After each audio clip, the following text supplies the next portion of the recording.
Combining two powerful therapies can sometimes yield big wins against cancer. ASCENT-04, also known as KEYNOTE-D19, is a trial that did just that for triple-negative breast cancer, TNBC.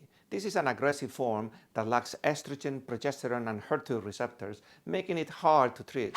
In advanced TNBC, especially if the tumor is PD-L1 positive, the standard first-line treatment has been chemotherapy plus an immunotherapy drug, such as Pembrolizumab, brand name Keytruda. Chemotherapy kills cancer cells, and immunotherapy helps the immune system fight the cancer. ASCENT-04 testing if swapping out traditional chemo for a targeted smart chemo drug could improve outcomes. This phase 3 study compared two regimens in patients with untreated metastatic TNBC that was PD-L1 positive. One group got the current standard, which is Pembrolizumab or Keytruda, with a physician's choice of a standard chemotherapy. The other group got Pembrolizumab combined with Sacituzumab Govitecan, the brand is Trodelvy, instead of a standard chemotherapy. Sacituzumab Govitecan is an antibody-drug conjugate targeting a protein called TROP2 on breast cancer cells. It carries a chemotherapy payload known as SN38 that it releases into cancer cells. Essentially, it's a guided missile delivering chemo specifically to the cancer.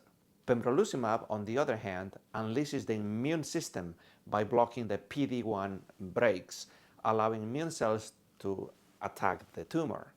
Together, this combo is a two-front attack. Trodelvy delivers toxic medicine inside cancer cells, and Keytruda supercharges the immune response against the cancer.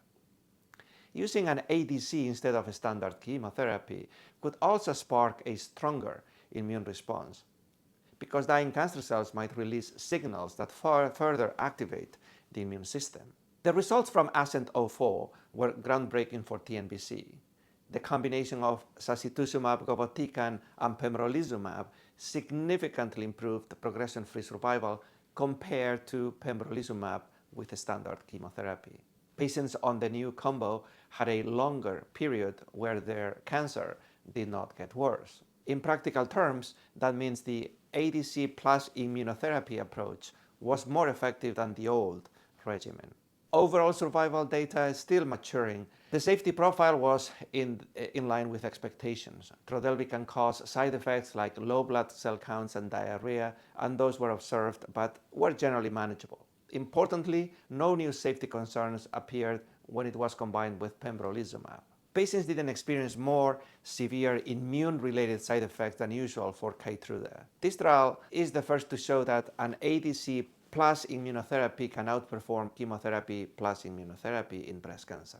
In terms of the clinical implications, ASCENT-04 or KEYNOTE-D19 could change how doctors treat PD-L1 positive triple-negative breast cancer. Instead of using broad chemotherapy with immunotherapy, doctors might opt for this targeted drug, Trodelvy, with immunotherapy as the first treatment. For patients, this translates to more time before their disease worsens and potentially a better chance of longer survival. It may also mean a different side effect profile. While there are still side effects, many patients find targeted therapy side effects more tolerable than traditional chemo. This trial also encourages further exploration of combining ADCs with immunotherapy in other cancers or settings. In summary, for a cancer type that has been very hard to treat, this study provides a new ray of hope. It demonstrates that smart drugs plus immunotherapy can give patients a better outcome, redefining the standard of care and opening doors to more innovative first-line treatments.